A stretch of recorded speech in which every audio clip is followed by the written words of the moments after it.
Saudara, jika berkunjung ke Nagan Raya, pasti Anda akan sering menemukan warung kopi atau kafe yang menyediakan manisan air nira atau air aren yang telah diolah menjadi manisan. Di Nagan Raya, manisan air nira kerap dijadikan sebagai pemanis pengganti gula pasir.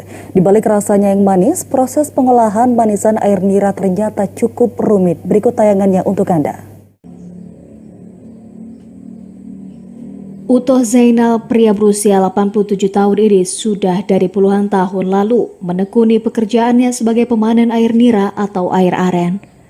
Meski usianya tak lagi muda, namun semangat Utoh Zainal patut diacungi jempol. Pasalnya mengambil air nira dari pohon aren tidaklah mudah, apalagi di usia beliau. Bermodalkan timba dan sebilah pisau, Utoh Zainal memanjat pohon aren yang kemudian mengiris tandan buah aren hingga mengeluarkan air nira. Kemudian air nira tersebut ditambung di dalam timba. Kegiatan inilah yang dilakukan oleh Utoh Zainal setiap harinya. Setelah air nira terkumpul, ia membawa pulang untuk kemudian diolah menjadi manisan air nira.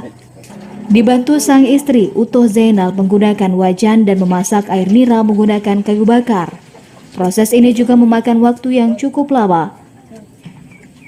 Setelah matang dan berwarna kecoklatan, barulah manisan air aren dikemas ke dalam botol untuk kemudian dipasarkan ke warung kopi hingga kafe untuk bahan pemanis pengganti gula. Tak sebanding dengan rumitnya proses pengolahan, harga manisan air nira hanya Rp25.000 per botolnya. Biasanya omset Utoh Zainal mencapai 1 juta hingga 1,5 juta per bulannya. Bila anak bagiannya iblau. Nhà gương quân đầu gì đó gì nữa mà dù quân đầu sabo gacha betul. bây giờ đi đâu oh ini pada ibu lah pada 25 aja. Utoh Zainal berharap agar pemerintah nantinya dapat membantu membentuk kelompok UMKM, khususnya membuat manisan air nira, serta dapat dipromosikan keluar daerah sehingga produk manisan air nira dapat dikenal oleh masyarakat di luar Nagan Raya maupun luar Aceh. Dari Nagan Raya, Aziz Saputra, TVRI melaporkan.